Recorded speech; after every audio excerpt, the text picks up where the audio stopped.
El aroma a polvo, cuero antiguo y pegamento de encuadernador era el único perfume que Elara Vega, a sus 24 años, reconocía como propio. Inclinada sobre un manuscrito del siglo XVIII, con la luz de un flexo dibujando un círculo íntimo sobre la mesa de trabajo, sus dedos se movían con una delicadeza casi reverencial, alisando una página quebradiza, como si acariciara la piel de un amante que nunca había tenido. Su vida transcurría en ese silencio monástico, un universo de susurros de papel donde reparaba las historias de otros, mientras la suya permanecía intacta, sin una sola doblez, sin una sola mancha de tinta o de lágrimas. Era una restauradora de libros, una guardiana de pasiones ajenas que vivía en un estado de pulcra contención. Su existencia era ordenada, predecible y profundamente vacía, un libro en blanco esperando una palabra que ella misma no se atrevía a escribir, consciente de que su alma era tan frágil como las reliquias que custodiaba. Si quieres descubrir qué pasará cuando una de esas pasiones prohibidas salte de las páginas a su realidad, quédate hasta el final. Te invito a suscribirte al canal y a comentar desde dónde nos estás viendo. Continuamos. Su apartamento, un modesto piso en un barrio obrero de Madrid, era el reflejo exacto de su estado interior, impecablemente limpio, funcional y desprovisto de cualquier adorno que delatara un sueño o un capricho. Las paredes, de un blanco neutro, parecían absorber la poca luz que se filtraba por la única ventana del salón que daba a un patio interior gris y perpetuamente húmedo. El sonido amortiguado del tráfico, las voces de los vecinos y el llanto lejano de un niño formaban la banda sonora de su reclusión. No había fotografías en las estanterías, solo manuales de restauración y novelas de segunda mano. Cada objeto tenía un propósito, cada rincón estaba optimizado para la eficiencia. Era un hogar que no acogía, sino que simplemente contenía, una escenografía para una vida en suspenso, donde el aire mismo parecía denso por las oportunidades perdidas y los caminos no transitados que pesaban sobre sus hombros. A veces, al pasar frente al espejo del pasillo, Elara se detenía y observaba a la extraña que le devolvía la mirada. Veía unos grandes ojos castaños, llenos de una melancolía que no se correspondía con su juventud, y una boca que rara vez sonreía. Su virginidad no era una elección consciente ni un voto religioso, sino la consecuencia directa de una vida dedicada al deber. Era una armadura invisible que se había forjado con timidez, miedo a la vulnerabilidad y la certeza de que no podía permitirse el lujo de sentir. El deseo era un idioma extranjero que leía en los libros, pero que no sabía pronunciar. Su cuerpo era un territorio inexplorado, un jardín secreto, cuyas puertas había cerrado con llave por temor a que, si alguien entraba, descubriera el caos que se ocultaba tras su fachada de serenidad y control, un torbellino de anhelos que la aterrorizaba. El silencio de su taller era a menudo interrumpido por un sonido suave, pero persistente, procedente del dormitorio contiguo, la tos seca de su madre. Esa era la verdadera ancla que la mantenía amarrada a esa existencia sin horizontes. Su madre, postrada en cama por una enfermedad degenerativa, era el sol y el agujero negro de su universo. Elara era sus manos, sus pies y su memoria. Las mañanas comenzaban no con el sol, sino con el meticuloso ritual de medicamentos, higiene y alimentación. El amor que sentía por ella era una fuerza inmensa, pero también una cadena invisible que la ataba a ese piso, a esa rutina asfixiante. Cada gesto de cuidado era un sacrificio silencioso, una renuncia a su propia vida, a la posibilidad de ser simplemente Elara y no la hija abnegada, la enfermera constante, la cuidadora incansable cuya juventud se consumía lentamente entre las cuatro paredes de una habitación enferma. La enfermedad de su madre no solo devoraba su tiempo y su energía, sino también sus finanzas. Las deudas dejadas por su padre, sumadas al coste de los tratamientos y cuidados paliativos, formaban una montaña que parecía crecer cada día. El sueldo que ganaba con sus trabajos de restauración apenas alcanzaba para mantener la cabeza fuera del agua. Cada factura que llegaba al buzón era una punzada de pánico, un recordatorio tangible de su precariedad. El arte de devolver la vida a los libros, que una vez fue su pasión y su refugio, se había convertido en una carrera desesperada contra el tiempo y los números rojos. La angustia económica era un ruido de fondo constante en su mente, una presión sorda que la obligaba a aceptar cualquier encargo, sin importar lo exigente o mal pagado que fuera, transformando su vocación en una simple herramienta de supervivencia. Por las noches, cuando su madre por fin dormía y el silencio volvía a reinar en el piso, Elara buscaba refugio en su único escape verdadero. Se sentaba en su mesa de trabajo, no para reparar, sino para leer. Abría un viejo volumen de poesía romántica o una novela de aventuras y se sumergía en sus páginas como un buceador en aguas profundas. Allí, en la ficción, se permitía sentir. Suspiraba con las heroínas audaces, su corazón se aceleraba con las declaraciones de amor prohibido y sentía el calor de un beso que sus propios labios jamás habían conocido. Era una espectadora de la vida, una experta en emociones de segunda mano. Esas historias eran su único contacto con la pasión, un eco lejano de un mundo vibrante y lleno de riesgos que existía en algún lugar más allá de las paredes grises de su realidad, un mundo que sentía tan inalcanzable como las estrellas. Fue en una de esas noches, mientras la ansiedad por una nueva factura médica le oprimía el pecho, cuando la pantalla de su ordenador se iluminó con un correo electrónico. El asunto era escueto: propuesta de catalogación y restauración, biblioteca privada. El remitente, una firma de abogados de élite. El nombre del cliente la dejó sin aliento: Adrián Reyes.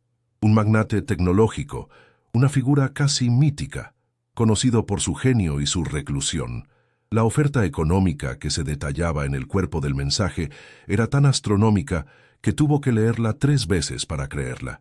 Era una salvación, un milagro caído del cielo.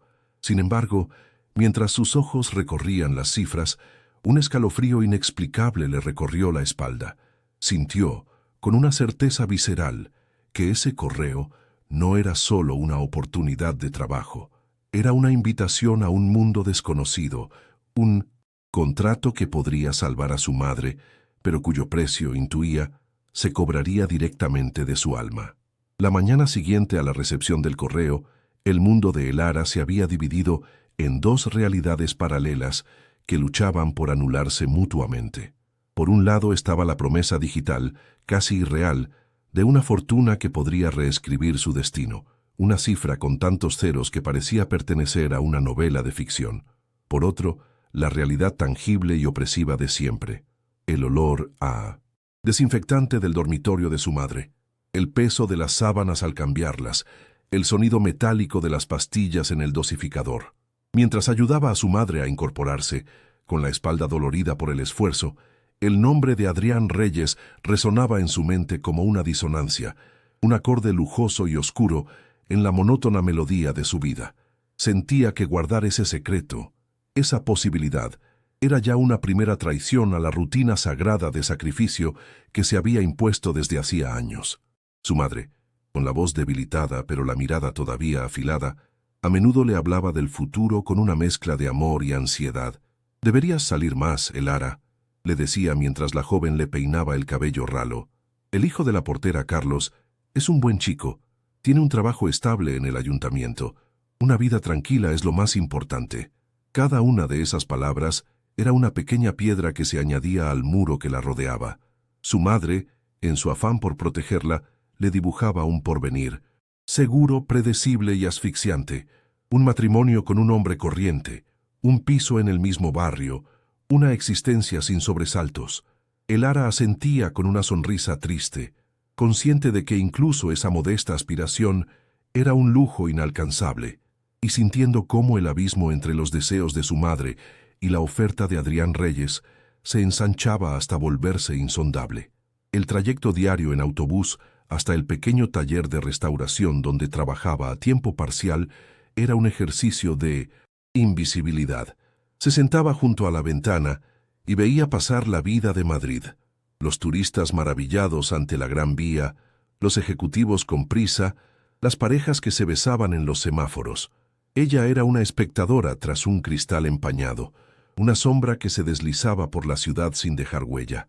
El bullicio, los colores, la energía vibrante de las calles contrastaban brutalmente con su silencio interior y su paleta de grises. Se sentía desconectada, como si viviera en una frecuencia distinta al resto del mundo. La oferta de Adrián Reyes, con su epicentro en un ático que probablemente dominaba todo ese paisaje urbano, la hacía sentirse aún más pequeña, más insignificante, una hormiga a punto de ser invitada al palacio de un rey lejano y temible. Su jefe actual, el señor Morales, era un hombre avaro que regentaba un taller polvoriento en el sótano de un edificio antiguo. El lugar olía a humedad y a tacañería. Morales examinaba su trabajo con lupa, siempre buscando una excusa para regatearle unos euros de su ya mísero sueldo. La economía está muy mal, Elara. Tienes que entenderlo.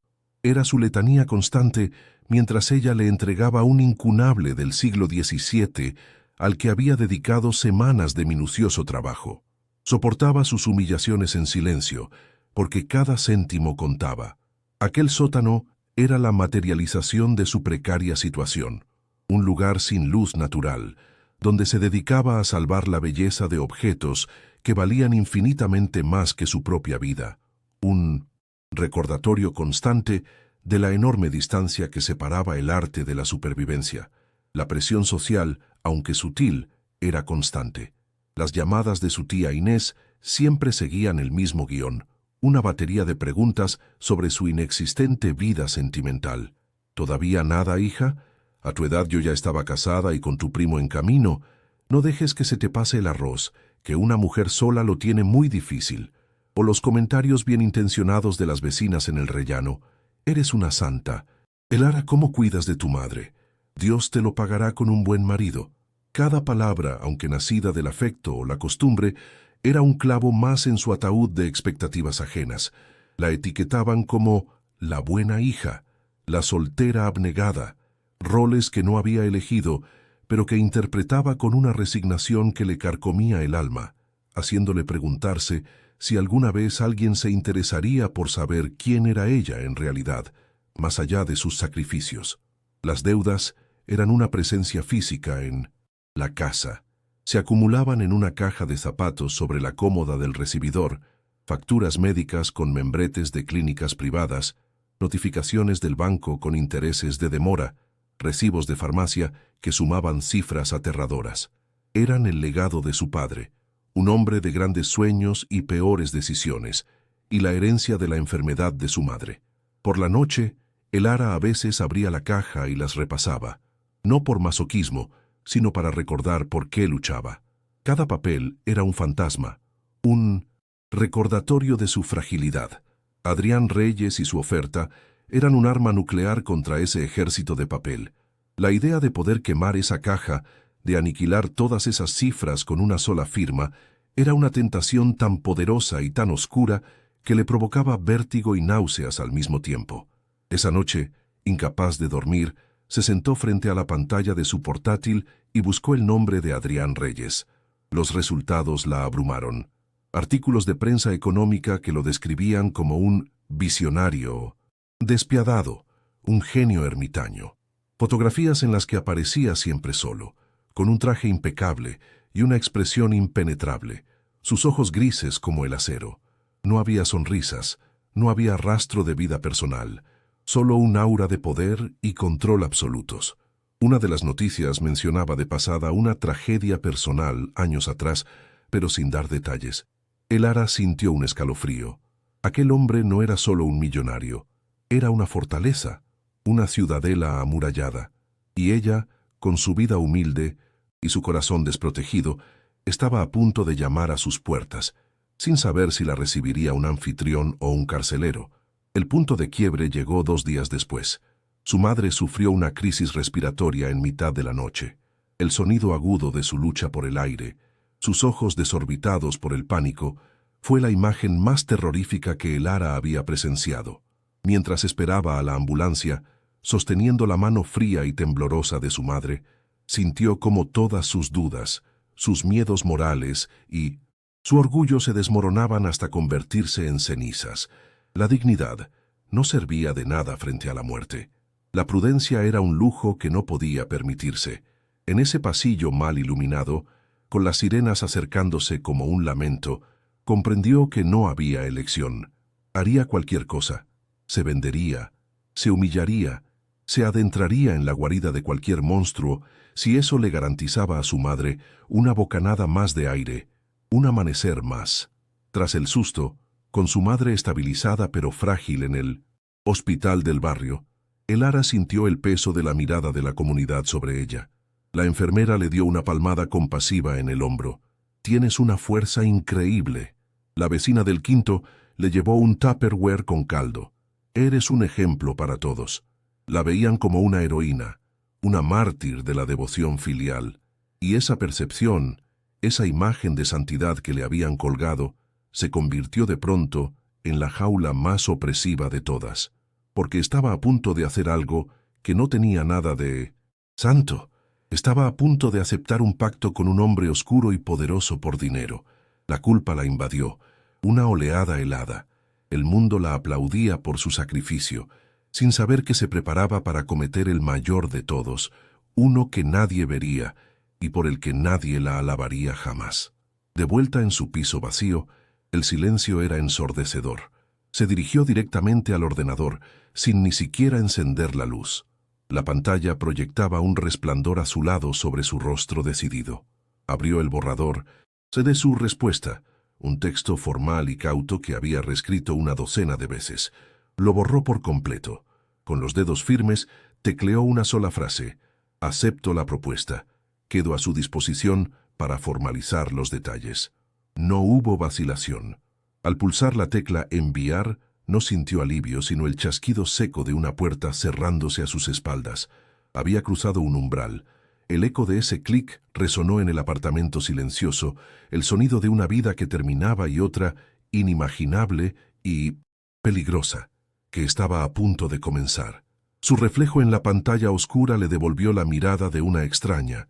La dirección la condujo a un edificio de cristal y acero que arañaba el cielo del distrito financiero, una aguja de poder y riqueza que parecía perforar las nubes. Elara se sintió diminuta al cruzar las puertas automáticas hacia un vestíbulo que era más grande y silencioso que cualquier museo que hubiera visitado. El mármol blanco, bajo sus pies, reflejaba su figura modesta como una mancha de imperfección en un lienzo inmaculado.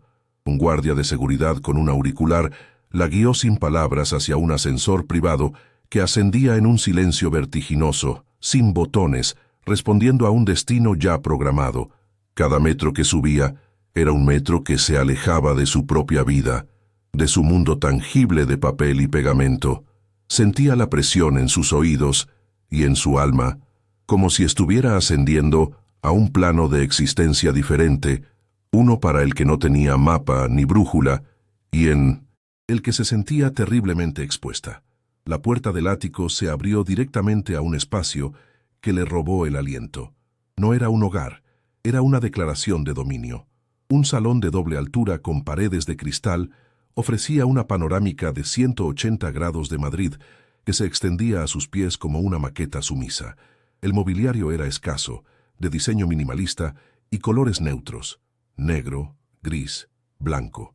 No había fotografías, ni desorden, ni rastro de vida humana. El silencio aquí era diferente al de su taller. No era un silencio de paz, sino un silencio pesado, fabricado, el silencio del control absoluto. El aire era frío, filtrado, y olía a nada, a una pureza antiséptica que la hizo dolorosamente consciente del aroma a papel viejo que se aferraba a su ropa. Se sintió como una mota de polvo en una galería de arte, un elemento orgánico y frágil en un universo de líneas rectas y superficies pulidas. Una mujer con un traje impecable, que se presentó como la asistente personal del señor Reyes, la condujo a través de un pasillo que parecía interminable hasta una biblioteca. A diferencia del resto del ático, aquel lugar tenía alma. Las paredes estaban cubiertas desde el suelo hasta el altísimo techo con estanterías de madera oscura, repletas de volúmenes encuadernados en cuero. Una escalera de caracol de hierro forjado ascendía hacia un segundo nivel. El aroma a libros antiguos la envolvió como un abrazo familiar. El primer y único consuelo en aquel palacio de hielo. La asistente le indicó que esperara y desapareció, cerrando las pesadas puertas tras de sí y dejándola sola en esa catedral de historias. Elara se acercó a una estantería y rozó con la yema de los dedos el lomo de un libro, sintiendo por primera vez que, quizás, había una razón para su presencia en aquel lugar tan ajeno a ella. Esperó durante lo que le parecieron 20 minutos, un tiempo calculado para desestabilizarla, para recordarle su posición. El único sonido era el zumbido casi imperceptible del sistema de climatización. Cuando finalmente las puertas se abrieron, no lo hicieron con estruendo, sino con un susurro. Adrián Reyes no entró en la habitación. Se materializó en el umbral. Era más alto de lo que había imaginado, con una presencia que absorbía la luz y el aire a su alrededor. Vestía un traje oscuro de corte perfecto que no ocultaba la complexión atlética de su cuerpo, pero fueron sus ojos los que la paralizaron. Eran de un gris tormentoso, fríos y analíticos, y la escanearon, de la cabeza a los pies, con una intensidad que la hizo sentir completamente transparente, como si pudiera ver a través de su ropa, de su piel, y leer cada uno de sus miedos y carencias con una precisión aterradora. «Usted debe de ser Elara Vega». Su voz era grave, controlada, un barítono sin inflexiones que parecía hacer vibrar el aire. No era una pregunta, sino una afirmación que no dejaba lugar a dudas. Se acercó a ella con pasos lentos y silenciosos, como un depredador que estudia a su presa. No le ofreció la mano ni una sonrisa. Se detuvo a 1 metro de distancia, y su mirada descendió hasta las manos de ella, que Elara instintivamente trató de ocultar. «Esas son las manos que van a tocar mi colección», murmuró, más para sí mismo que para ella. Elara se sintió juzgada, evaluada no como una profesional, sino como un instrumento cuya calidad estaba siendo puesta en duda. Quiso hablar, presentarse, defender su valía, pero las palabras se habían convertido en arena en su garganta. Solo pudo asentir sintiendo un rubor de humillación subir por su cuello. Él comenzó a caminar por la biblioteca, obligándola a seguirle. La colección abarca desde el siglo XV hasta principios del XX. Hay incunables, manuscritos únicos y primeras ediciones que no tienen precio. Su tarea será catalogar, evaluar el estado de cada volumen y restaurar aquellos que lo necesiten. La discreción no es una petición, es una condición innegociable de su contrato. Cada palabra era un mandato, una losa que se añadía al peso de su ansiedad. Se movía con una autoridad innata, señalando secciones enteras con un gesto vago de la mano. No había pasión en su voz al hablar de los libros, solo un sentido de posesión, como si fueran meros activos en su vasto imperio. Elara sentía su mirada sobre ella, incluso cuando él le daba la espalda, una presión constante que le erizaba la piel y la mantenía en un estado de alerta máxima. En un momento dado, se detuvo frente a una vitrina de cristal cerrada con llave. Dentro, sobre un soporte de terciopelo negro, reposaba un único libro de aspecto modesto, encuadernado en piel gastada y sin título visible en el lomo. Adrián Reyes posó la mano sobre el cristal, justo encima del libro, y por una fracción de segundo, la máscara de control absoluto se resquebrajó. Elara vio un cambio imperceptible en la tensión de sus hombros, un endurecimiento en la línea de su mandíbula. Sus ojos grises se oscurecieron, velados por una sombra de dolor tan profunda y antigua que la dejó sin aliento. Fue un instante, un parpadeo, pero en esa breve exposición de vulnerabilidad, Elara no vio al magnate despiadado, sino a un hombre atormentado por un fantasma que solo él podía ver. La visión la conmovió y la asustó a partes iguales. Fue esa grieta en su armadura lo que le devolvió la voz. «Es un trabajo delicado», dijo, y se sorprendió de la firmeza de su propio tono. Cada libro tiene su propia historia, sus propias heridas. No se trata solo de reparar el papel, sino de respetar su memoria, de entender por qué se rompió. Adrián se giró lentamente hacia ella, su expresión de nuevo impenetrable, pero algo en su mirada había cambiado. La estudiaba ahora con una curiosidad genuina, como si hubiera dicho algo inesperado, algo que se salía del guión que él había escrito para su encuentro. Por primera vez, no la veía como a una empleada o una necesidad, sino como a alguien que entendía el lenguaje silencioso de los objetos. el mismo lenguaje que él parecía hablar con el mundo. El silencio que siguió a sus palabras no fue hostil, sino denso, cargado de un significado que ella aún no podía descifrar. Sin decir nada más, la guió hasta un escritorio monumental de ébano pulido que ocupaba el centro de la estancia. Sobre él había un único documento, el contrato. «Léalo», ordenó. Elara recorrió las cláusulas con la mirada, pero las palabras bailaban ante sus ojos. Lo único que veía con claridad era la cifra al final, un número que acabaría con todas sus deudas, que pagaría el mejor tratamiento para su madre, que reescribiría su vida. Y junto a esa cifra, una cláusula de confidencialidad tan estricta que la convertía virtualmente en una prisionera de su secreto.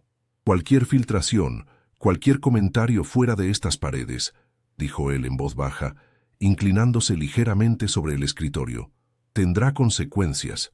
No me ponga a prueba, señorita Vega». La amenaza era tan fría y real como el acero de su mirada, y Elara supo que estaba firmando mucho más que un contrato de trabajo.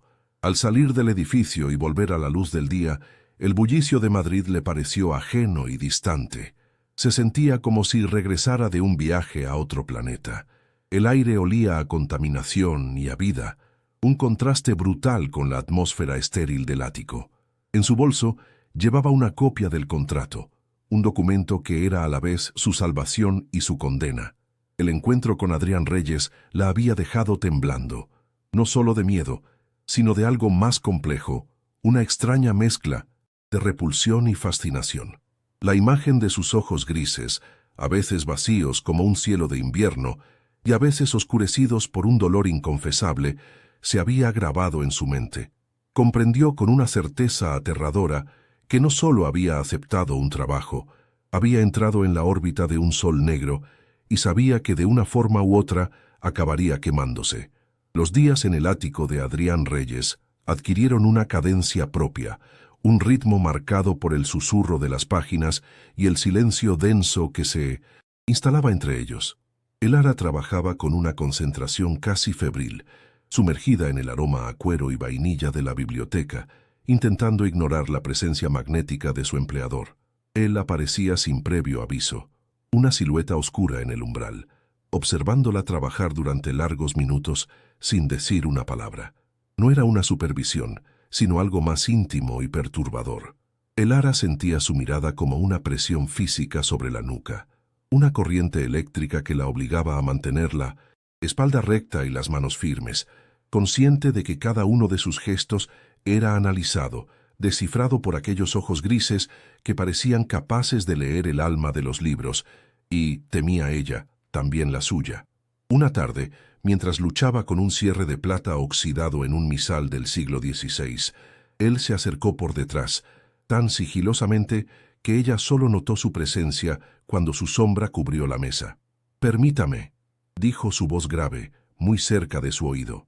Elara se sobresaltó, y al girarse, su hombro rozó el pecho de él. Fue un contacto fugaz, apenas un susurro de tela contra tela, pero fue suficiente para enviar una descarga por todo su cuerpo. Adrián no pareció notarlo. Con una precisión de cirujano, sus dedos largos y cuidados manipularon el cierre hasta que cedió con un suave clic. Sus manos estaban a milímetros de las de ella sobre el libro. Por un instante, el tiempo se detuvo, suspendido en la quietud de ese gesto compartido sobre un objeto centenario, un puente inesperado entre sus dos mundos tan dispares. Aquella noche, de vuelta en su pequeño piso, el recuerdo de ese instante la persiguió. El olor de su colonia, una fragancia sutil a madera y ozono, parecía haberse impregnado en su ropa, un fantasma de su presencia en la modestia de su hogar. Mientras preparaba la cena para su madre, se descubrió repasando mentalmente la forma de sus manos, la calidez que había irradiado su cuerpo. Se sintió invadida por una culpa extraña y punzante. ¿Cómo podía permitirse pensar en esas frivolidades, en el tacto de un hombre rico y distante, cuando la realidad de su vida era la enfermedad, las facturas y el miedo constante? Intentó desterrar su imagen, concentrarse en la rutina, pero él ya se había instalado en su mente como un personaje de esas novelas que tanto leía, un protagonista oscuro y prohibido que había saltado de las páginas para atormentarla. Adrián, por su parte, también había cambiado. Su observación se volvió más frecuente, pero menos distante. A veces le dejaba una taza de té humeante sobre la mesa sin decir nada, o le señalaba un pasaje curioso en un libro que ella aún no había catalogado. Eran ofrendas de paz, pequeños gestos que rompían el hielo de su formalidad. Un día, Elara lo encontró en la biblioteca a primera hora de la mañana, leyendo uno de los volúmenes que ella había restaurado la semana anterior. La estaba esperando. Hizo un buen trabajo, comentó, pasando un dedo por la costura que ella había reparado con tanto esmero. Devolvió a la vida algo que creía muerto. La frase resonó en el aire con un doble sentido que ninguno de los dos se atrevió a reconocer, pero que ambos sintieron con una intensidad abrumadora. La dinámica entre ellos se convirtió en un delicado baile de aproximaciones y retrocesos. Hablaban de historia, de técnicas de encuadernación, de la química de las tintas. Nunca hablaban de sí mismos. Sin embargo, en esas conversaciones impersonales se revelaban de formas inesperadas. Elara descubrió en 1906 él a un erudito con una mente brillante y una pasión oculta por el conocimiento. Él, a su vez, vio más allá de la joven tímida y eficiente. Percibió su inteligencia, su sensibilidad y una fuerza interior que lo desarmaba. Cada encuentro era como girar una página más de un libro fascinante y peligroso, y ambos sentían una creciente adicción por descubrir qué se ocultaba en la siguiente, temiendo y deseando a partes iguales el momento en que la historia diera un giro inevitable y dramático. Una tarde, mientras organizaba una sección de poesía romántica, uno de los volúmenes se le resbaló de las manos. Adrián, que estaba al otro lado de la sala, se movió con una velocidad felina y lo atrapó en el aire, justo antes de que impactara contra el suelo. Quedaron frente a frente, el libro entre ellos, sus cuerpos mucho más cerca de lo que la prudencia dictaba. Elara levantó la vista y sus ojos se encontraron con los de él. En la profundidad de su mirada gris ya no había solo frialdad, sino una llama, un destello de algo que se parecía peligrosamente al deseo. Su corazón comenzó a latir con una fuerza desbocada, un tambor salvaje en el silencio de la biblioteca. Quería retroceder, pero sus pies parecían clavados al suelo, atrapada en la gravedad de su presencia. Él no se apartó.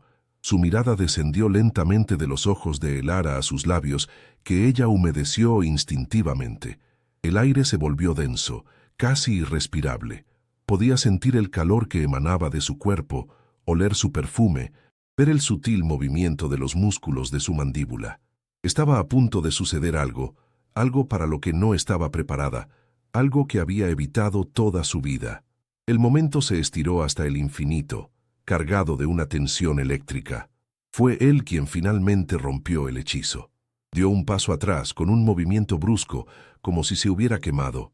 Le tendió el libro con una expresión indescifrable y se dio la vuelta sin decir una palabra, dejándola sola, temblando, con el corazón en la garganta y la certeza de que acababan de cruzar una frontera invisible de la que ya no podrían regresar.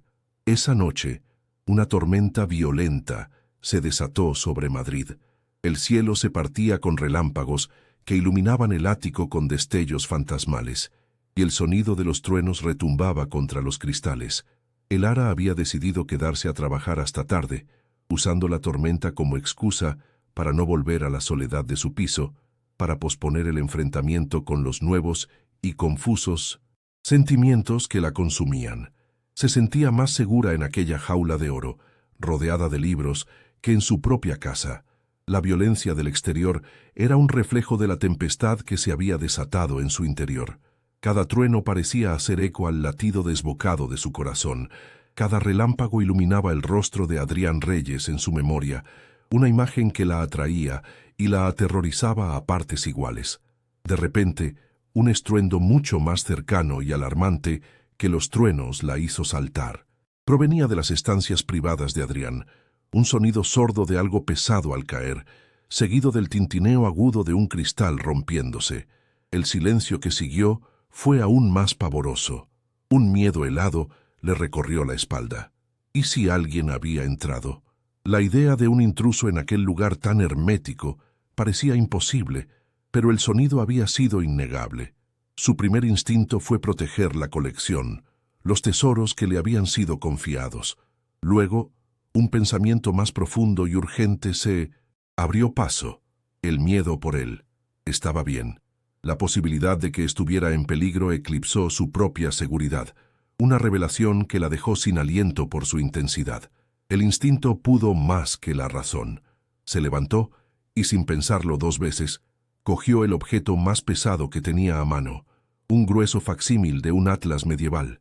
Con el libro apretado contra el pecho como un escudo, avanzó descalza por el pasillo oscuro, siguiendo el rastro del sonido.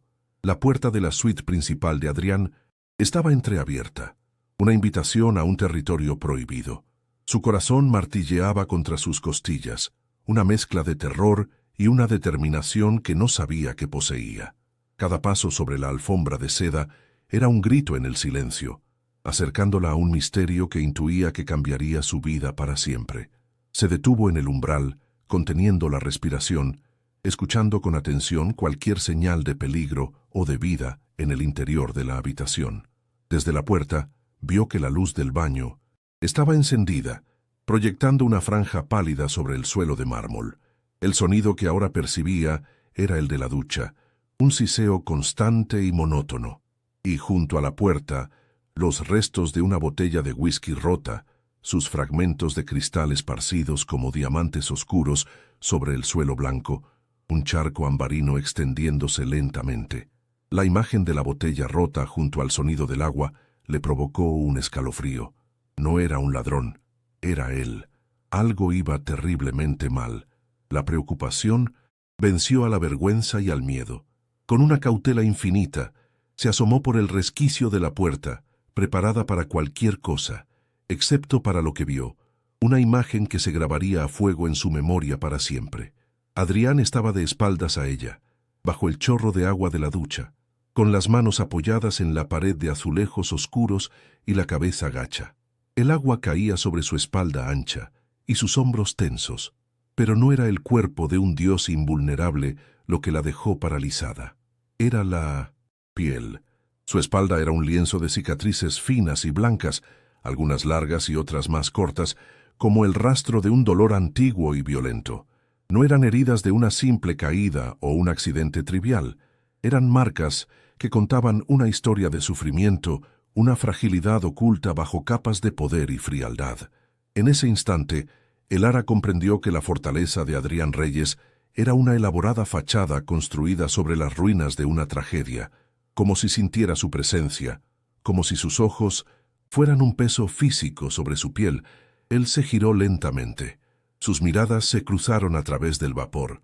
Elara esperaba ver ira, furia por la invasión de su intimidad, pero no había nada de eso en sus ojos grises. Lo que vio la desarmó por completo. Una vulnerabilidad tan cruda, tan desoladora, que le partió el alma. Era la mirada de un hombre perdido, acorralado por sus propios demonios. El magnate todopoderoso se había desvanecido, y en su lugar había un náufrago aferrándose a los restos de su autocontrol.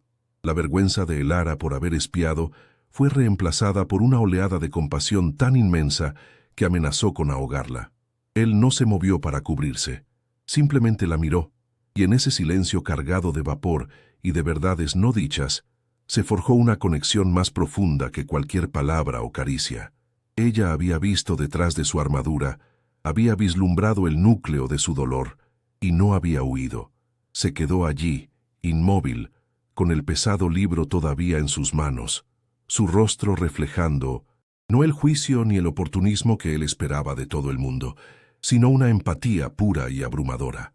Fue Elara quien rompió el contacto visual primero, bajando la mirada, abrumada por la intensidad del momento. Dio un paso atrás, tropezando torpemente, y el atlas se le cayó de las manos con un golpe sordo que resonó como un disparo en la quietud del ático. Sin decir una palabra, se dio la vuelta y huyó. Corrió de vuelta a la biblioteca, recogió sus cosas con manos temblorosas y salió del ático, sin mirar atrás. No corría de él, sino de la abrumadora verdad que acababa de descubrir sobre Adrián y lo que era más aterrador, sobre sí misma. La atracción que sentía se había transformado en algo mucho más complejo y peligroso. Un anhelo de protegerlo, de comprender esa pena que lo había marcado por dentro y por fuera. El deseo físico se había entrelazado con una intimidad emocional para la que no tenía defensas. Sabía que había presenciado algo que no debería haber visto, un secreto que ahora la ataba a él de una manera irrevocable, un vínculo forjado en la vulnerabilidad y el silencio de una noche de tormenta. Al día siguiente, el ambiente en la biblioteca era casi insoportable. El incidente de la noche anterior flotaba entre ellos, una presencia invisible y tangible. Adrián no lo mencionó, y Elara tampoco se atrevió. Él mantenía una distancia física, pero su mirada la seguía a todas partes, ya no con la fría curiosidad de antes, sino con una intensidad nueva, interrogante, casi expectante. Era como si esperara algo de ella, una reacción, una palabra que rompiera el nuevo y frágil equilibrio entre ellos. Elara intentó concentrarse en su trabajo, pero sus manos temblaban y su mente volvía una y otra vez a la imagen de sus cicatrices, al dolor desnudo en sus ojos. La barrera profesional había sido demolida, y en su lugar había un campo de ruinas emocionales por el que no sabían cómo caminar. Elara se encontraba atrapada en un dilema que la consumía. Hasta ese momento, su vida había sido un ejercicio de control y renuncia, un sacrificio constante en el altar del deber. Adrián Reyes había irrumpido en su existencia ordenada como un cataclismo, despertando sensaciones y deseos que había mantenido cuidadosamente dormidos. La atracción inicial se había convertido en una conexión emocional que la aterrorizaba porque la hacía vulnerable. Desear a un hombre como él era una locura, una invitación al desastre. Sin embargo, una parte recién descubierta de sí misma, una parte audaz y compasiva, anhelaba adentrarse en su oscuridad, no para salvarlo, sino para entenderlo, para compartir el peso de sus secretos. Ceder a ese impulso significaba perder el control de su vida, pero resistirse comenzaba a sentirse como traicionar a su propio corazón. La decisión fue una transgresión en sí misma. Aquella noche, Elara se vistió con un vestido de seda azul noche, un regalo de Adrián que se ceñía a su cuerpo como una segunda piel, una piel que no era la suya. El espejo le devolvía la imagen de una desconocida elegante y sofisticada, una impostora a punto de entrar en el corazón del engaño. Cada joya que la asistente le colocaba era un eslabón más en la cadena dorada que la ataba a él. Al salir hacia la gala benéfica, un evento cumbre de la alta sociedad madrileña, no sintió emoción, sino el vértigo de quien salta a un abismo. Estaba rompiendo la regla más fundamental de su vida, la invisibilidad. Esa noche, por primera vez, iba a ser vista, juzgada y, sobre todo, iba a mentir al mundo entero, sonriendo al lado de Adrián como si le perteneciera. El salón de baile era un universo de cristal y susurros maliciosos. Elara se aferraba al brazo de Adrián, su único ancla en un mar de rostros sonrientes y miradas depredadoras. Se sentía como un espécimen raro bajo el microscopio, cada uno de sus gestos analizado. Fue durante el cóctel cuando un rival de Adrián, un hombre de sonrisa aceitosa llamado Fernando Valcárcel, se acercó a ellos. Adrián, siempre sorprendiendo, no sabía que tenías interés en las antigüedades, dijo, dejando que su mirada recorriera a Elara de arriba abajo, deteniéndose en su vestido con una insinuación despectiva, como si quisiera decir que ella era un objeto más de su colección, probablemente rescatado de algún rincón polvoriento. La humillación fue un veneno rápido y helado. Elara sintió que el color abandonaba su rostro, su sonrisa se congeló y el mundo pareció encogerse hasta convertirse en aquella mirada burlona. Antes de que Elara pudiera reaccionar, antes incluso de que pudiera respirar, la atmósfera alrededor de Adrián cambió. La frialdad calculada que siempre lo envolvía se evaporó, reemplazada por una quietud letal, la calma que precede a la tormenta. Su mano, que descansaba en la espalda de Elara, se tensó. Sus dedos se clavaron protectoramente en la seda del vestido. Se giró hacia Valcárcel, y su voz, cuando habló, fue tan baja y cortante como el filo de una navaja. «Ten mucho cuidado, Fernando», siseó. y en sus ojos grises ya no había negocios, sino una advertencia primitiva y territorial. El Ara no es una antigüedad, es mi futuro, y si vuelves a mirarla así, me aseguraré de que tú te conviertas en una reliquia del pasado. La amenaza fue tan brutal y directa que silenció las conversaciones a su alrededor. El impacto de sus palabras fue como una onda expansiva. Valcárcel palideció, retrocediendo un paso como si lo hubieran golpeado físicamente. Los invitados cercanos fingieron no haber oído, pero sus miradas delataban el shock. El Ara levantó la vista hacia Adrián, con el corazón latiéndole en los oídos. En su rostro no vio al estratega, ni a su jefe, ni al hombre del contrato. Vio a un guardián, a un hombre poseído por una furia protectora que no tenía nada que ver con su acuerdo. Él había transgredido sus propias reglas, se había expuesto, revelando una conexión con ella que iba mucho más allá de las apariencias. En aquel salón lleno de gente, Adrián Reyes acababa de declararle al mundo, y a ella, que no era una pieza de su juego sino el centro de su tablero, y esa revelación la aterrorizó y la embriagó a partes iguales. Sin decir una palabra más, la mano de Adrián encontró la suya, sus dedos entrelazándose con una fuerza que era a la vez posesiva y tranquilizadora. La sacó de allí, atravesando la multitud que se apartaba a su paso, como las aguas ante un profeta airado. El viaje de vuelta al ático fue un torbellino de silencio y tensión. En la oscuridad del coche, el Ara podía sentir el calor de su mano, la vibración de la rabia contenida que aún emanaba de él. Las luces de Madrid se deslizaban por el cristal como lágrimas de neón, un telón de fondo borroso para el drama que se desarrollaba en el interior del vehículo. No era miedo lo que sentía, sino una anticipación febril, la certeza de que la noche no había terminado. La defensa de Adrián había sido un punto de no retorno, una declaración que exigía una respuesta, un clímax que ambos habían estado evitando y deseando desde el principio. La puerta del ático se cerró a sus espaldas con un sonido definitivo, aislándolos del resto del mundo. En el inmenso salón, con la ciudad a sus pies como un tapiz de luces indiferentes, Adrián finalmente la soltó. Se quedaron frente a frente, la distancia entre ellos cargada con toda la electricidad de la noche.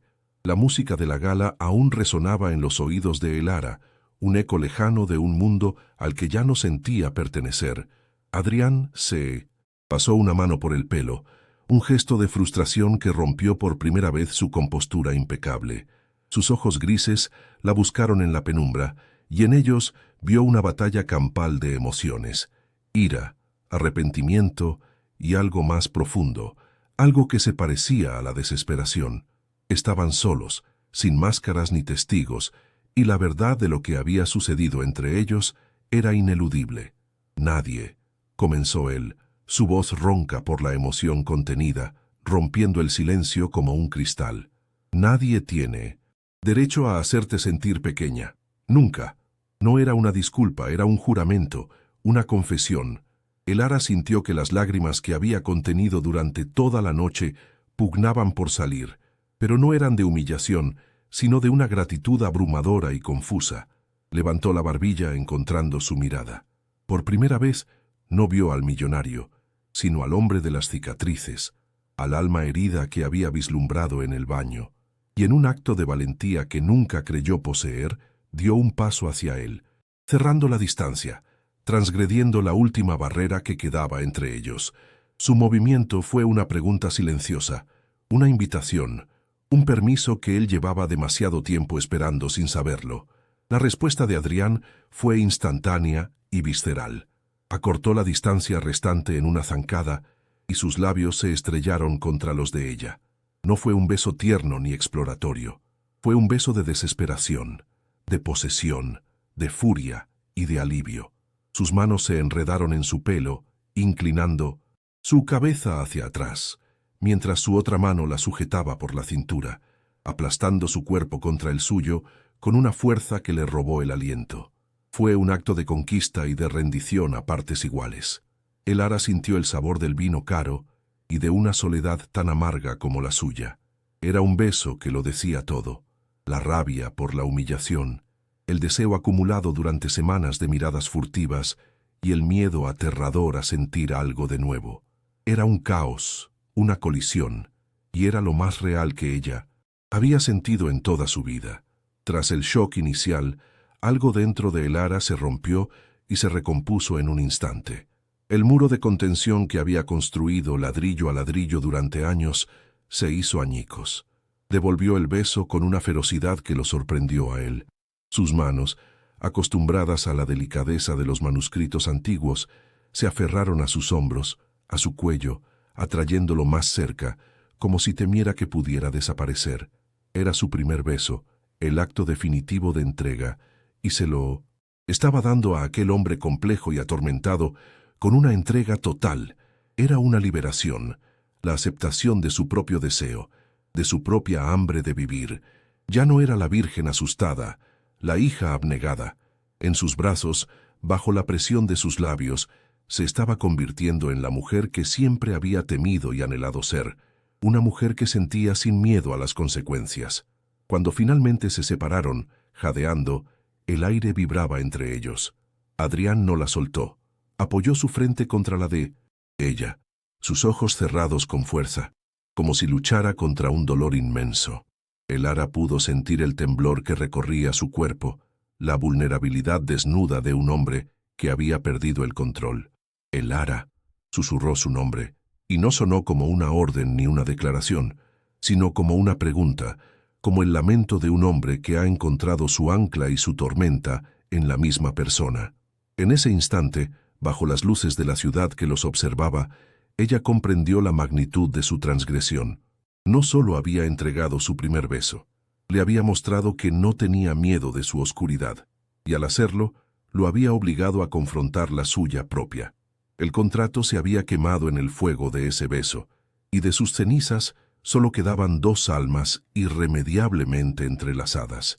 La mañana siguiente no trajo consigo la calidez de una intimidad recién descubierta, sino un amanecer gélido y silencioso que parecía absorber todo el color del ático. El aire, que la noche anterior había vibrado con la electricidad del deseo y la confesión, ahora estaba quieto y pesado, como el de una tumba. Adrián se había levantado antes que ella, dejando tras de sí solo el hueco frío en el otro lado de la cama y el aroma casi imperceptible de su colonia en la almohada. Elara se encontró sola en la inmensidad del salón, el mismo lugar donde sus labios se habían encontrado con una furia desesperada. Ahora, el espacio parecía un escenario vacío tras una tragedia, las luces de la ciudad indiferentes a la ruina emocional que había quedado. Se sentía desollada, expuesta, como si el beso no solo le hubiera quitado la virginidad de sus labios, sino también la última capa de piel que protegía su alma. El alejamiento de Adrián fue inmediato y brutal. Se convirtió en un fantasma en su propia casa. Las comunicaciones llegaban a través de su asistente. Mensajes escuetos y formales sobre horarios o pagos. Él salía antes de que ella despertara y regresaba tarde, cuando ya se había retirado a su habitación. Ese cuarto de invitada que ahora se sentía más extraño y ajeno que nunca. El hombre que la había defendido con una ferocidad primitiva, que la había besado como si su vida dependiera de ello, había desaparecido, reemplazado por el magnate frío y distante del primer día. Este silencio era más cruel que cualquier palabra airada. Era una negación, un intento de borrar lo que había pasado, de relegar ese momento de conexión absoluta a un error, a una simple pérdida de control. Y para Elara, cada día, en ese silencio era una lenta y dolorosa tortura, una confirmación de que había transgredido y ahora pagaba el precio del abandono. La culpa la asaltó en el lugar más inesperado, el hospital. Al entrar en la habitación privada y luminosa que el dinero de Adrián había comprado, encontró a su madre sentada en un sillón junto a la ventana, mirando el sol. Por primera vez en meses, había color en sus mejillas y una luz de esperanza en sus ojos. «El nuevo tratamiento está funcionando, Elara», le dijo, con una sonrisa que creía haber olvidado. «Me siento más fuerte». Aquellas palabras, que deberían haber sido la mayor de las alegrías, se clavaron en el corazón de Elara como puñales de hielo. Veía la salud de su madre como el fruto de su pecado, comprada con un beso robado, con una entrega que la avergonzaba, y la excitaba a partes iguales. Se sentía una impostora, una hija que había vendido su alma por un milagro, y la pureza de la sonrisa de su madre solo magnificaba la mancha que sentía en su propio espíritu. La brecha entre su realidad y la percepción de su madre se hizo insalvable. Durante una llamada telefónica, su madre habló de Adrián con una reverencia casi religiosa. «Ese hombre es un santo, hija mía, un ángel que Dios ha puesto en nuestro camino. Tienes que cuidarlo, ser buena con él. Hombres así no se encuentran todos los días». Elara escuchaba en silencio, con la mano apretada sobre su boca para ahogar un sollozo. Cada palabra de gratitud era una acusación, cada elogio un recordatorio de la mentira sobre la que se construía su nueva vida. ¿Cómo explicarle que ese ángel tenía cicatrices en la espalda y demonios en los ojos? ¿Cómo confesarle que el precio de su salud había sido la dignidad de su hija? La mentira la aislaba, creando un abismo de soledad entre ella y la única persona por la que había hecho todo aquello. El ático se transformó en una jaula dorada insoportable. Los vestidos de seda que colgaban en el armario le quemaban la piel al rozarlos. La vista panorámica de Madrid desde los ventanales ya no le parecía majestuosa, sino un recordatorio constante de lo alto que había volado y de lo dura que sería la caída. Se miraba en los espejos y veía a una extraña, una muñeca vestida de lujo, con los ojos vacíos de la Elara que recordaba.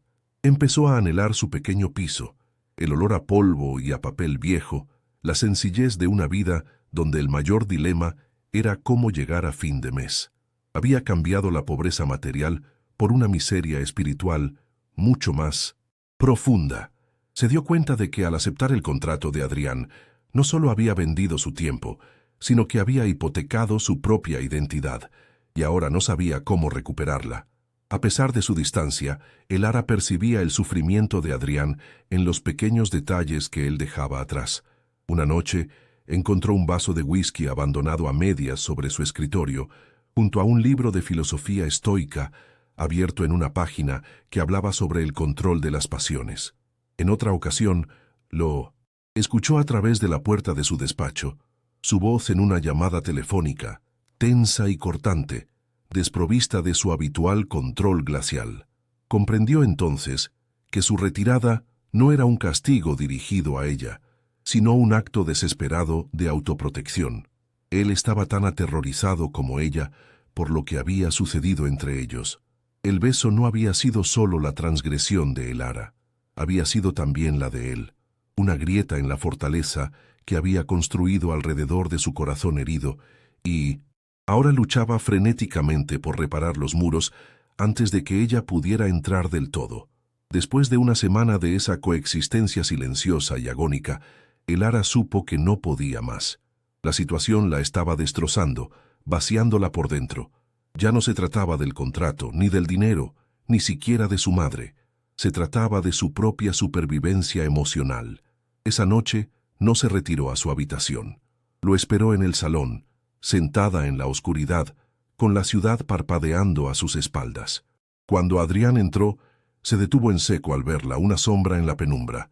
No había ira en el rostro de Elara ni lágrimas, solo una calma extraña y frágil, la calma de quien ha llegado al fondo y ya no tiene nada que perder. «No puedo seguir así, Adrián», dijo, su voz apenas un susurro, pero firme. «Necesito irme, necesito un tiempo, lejos de aquí, lejos de ti». La reacción de él la desarmó. No hubo protestas, ni ira, ni siquiera la fría indiferencia que había esperado. Simplemente la miró, y en la oscuridad, sus ojos grises parecieron absorber toda la luz de la ciudad. Vio en ellos una tristeza tan profunda y antigua que le dolió físicamente. Era la mirada de un hombre que confirma su peor temor, que es veneno para todo lo que toca. Asintió lentamente, una única inclinación de cabeza que selló su destino. «Haz lo que tengas que hacer, Elara», dijo, su voz ronca, rota. No intentó retenerla, no le ofreció ninguna alternativa. Su aceptación fue la sentencia final. Al dejarla ir, la estaba protegiendo de sí mismo, y ese acto, en su silencio y su aparente crueldad, fue la confesión más devastadora de todas. que él también sentía algo por ella, algo que creía que solo podía destruirla. El acto de hacer la maleta fue surrealista. Metió sus pocas pertenencias, sus ropas sencillas que parecían ridículas al lado de los vestidos de alta costura, en su vieja bolsa de viaje. Dejó atrás todo lo que él le había comprado, despojándose de la identidad de su prometida de mentira, como quien se quita una piel muerta. Caminar hacia el ascensor fue el trayecto más largo de su vida. En la puerta se giró para una última mirada. Adrián seguía de pie en medio del salón, una silueta solitaria e inmóvil contra el telón de fondo de la ciudad brillante. No la miraba. Tenía la vista perdida en el horizonte, ya atrapado de nuevo en su prisión de oro. Elara sintió un miedo paralizante a la soledad que la esperaba, pero por debajo de ese miedo, una corriente subterránea de fuerza comenzó a fluir. Se estaba eligiendo a sí misma. De vuelta en su piso, el olor a hogar, a libros y a la enfermedad de su madre la recibió como un golpe. El silencio aquí era diferente al del ático. No era un silencio de riqueza y control, sino uno de lucha y supervivencia. Era su silencio. Se sentó en su vieja mesa de trabajo, sus dedos rozando la superficie de madera gastada. Había salvado a su madre, pero en el proceso había abierto una herida en su propio corazón que no sabía si alguna vez cicatrizaría. La transgresión, la entrega a Adrián la había roto, pero al mirar sus manos, las manos que sabían reparar lo que estaba roto, se dio cuenta de algo. No solo la había destruido, también la había despertado. Por primera vez en su vida, sabía lo que era desear, lo que era sentir, lo que era luchar y lo que era perder. Y esa dolorosa sabiduría era el comienzo de una nueva fuerza. Pasaron 3 meses. 3 meses en los que Elara reconstruyó su vida con la misma paciencia y meticulosidad con la que reparaba un libro antiguo. Volvió a su pequeño piso, que ahora, con la salud de su madre estabilizada y las deudas saldadas, ya no se sentía como una prisión, sino como un refugio.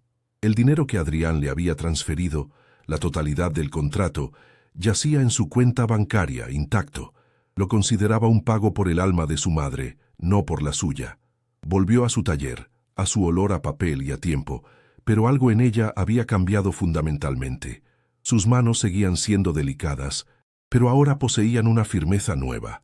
Había conocido el vértigo del deseo y la desolación del abandono, y esas experiencias, lejos de romperla, la habían templado. Ya no era una espectadora de pasiones ajenas. Llevaba las cicatrices de la suya propia, y eso, descubrió, era una extraña y dolorosa forma de libertad. Un día, un mensajero entregó un paquete en su puerta. No había remitente, solo la dirección de su taller. Dentro de la caja de cartón sin adornos, sobre un lecho de terciopelo negro, reposaba el libro. Aquel volumen modesto y sin título que había visto en la vitrina del ático de Adrián, la reliquia de su dolor. Elara sintió que el aire abandonaba sus pulmones. No había sido una orden de trabajo, sino una entrega, una rendición. Junto al libro, una pequeña tarjeta de cartulina gruesa con una sola frase manuscrita, con la caligrafía elegante y controlada de Adrián. Pensé que usted sabría qué hacer con él. No era una petición, ni una disculpa. Era un acto de confianza tan absoluto, tan desnudo en su vulnerabilidad, que superaba en intimidad a cualquier beso. Le estaba entregando el corazón roto de su pasado, la fuente de todas sus cicatrices, confiando en que ella, y solo ella, sabría cómo tratarlo. Llevó el libro a su mesa de trabajo y lo observó durante horas, bajo la luz del flexo que tantas veces había sido su única compañía. El cuero de la cubierta estaba gastado por el roce de unas manos que lo habían sostenido 1 y 1000 veces. El lomo estaba a punto de quebrarse, como una columna vertebral que ya no puede soportar el peso de la pena. No lo veía como un objeto a reparar, sino como un ser vivo herido. Comprendió que Adrián no le estaba pidiendo que lo restaurara, sino que lo entendiera, que fuera testigo de su dolor de la única manera que él sabía permitir, a través del silencio de un objeto. Y en ese momento, toda la rabia y el resentimiento que había sentido hacia él se disolvieron, reemplazados por una oleada de compasión tan profunda que la hizo estremecerse, Decidió que lo curaría, no por él, sino por ambos. Durante una semana trabajó en el libro como si estuviera realizando una cirugía a corazón abierto. Reforzó el lomo con una delicadeza casi reverencial, limpió cada página con la suavidad de una caricia y consolidó el cuero con aceites que olían a tierra y a memoria. No buscaba borrar las marcas del tiempo, sino honrarlas, darles la dignidad de la supervivencia. Fue mientras trabajaba en las guardas interiores cuando lo interceptó. Encontró, pegada a la contraportada, una pequeña flor prensada, una gardenia cuyos pétalos se habían vuelto translúcidos como el papel de seda, y debajo una inscripción casi borrada por el tiempo y quizás por las lágrimas. Para Miele, mi único faro, siempre tuyo, A. La tragedia de Adrián se materializó ante ella en esa flor marchita. No era solo la historia de un hombre herido, era una historia de amor interrumpida, un faro que se había apagado y lo había dejado a la deriva en una oscuridad perpetua. Cuando terminó el libro era el mismo, pero diferente. Estaba entero. Las cicatrices de su historia eran visibles, pero ya no amenazaban con destruirlo. Lo envolvió en un paño de lino y se dirigió al distrito financiero. Esta vez, al entrar en el imponente vestíbulo de cristal, no se sintió pequeña, no pidió subir. Simplemente entregó el paquete al conserje, un hombre que la miró con reconocimiento y una pizca de confusión. Dentro, junto al libro, había dejado su propia nota, escrita en un trozo de papel artesanal. Hay heridas que no se pueden borrar, solo cuidar para que no se abran de nuevo. Cuídese, Adrián. Fue un acto de cierre, una devolución. Le devolvía su pasado, pero sanado, y al hacerlo, reclamaba por completo su presente. Se dio la vuelta y salió del edificio mezclándose con la multitud, sintiendo por primera vez que caminaba bajo su propio poder, sin deudas, sin contratos, libre. Esa tarde, el sol del atardecer inundaba su taller con una luz dorada que hacía brillar las motas de polvo como diminutas estrellas. Elara estaba sentada en su mesa de trabajo, no reparando nada, simplemente observando sus propias manos a la luz cálida. Se sentía en paz, una paz melancólica, pero sólida. Había aprendido que el amor y el dolor a menudo estaban encuadernados en el mismo volumen. Entonces, su teléfono móvil, silencioso durante meses, vibró sobre la madera.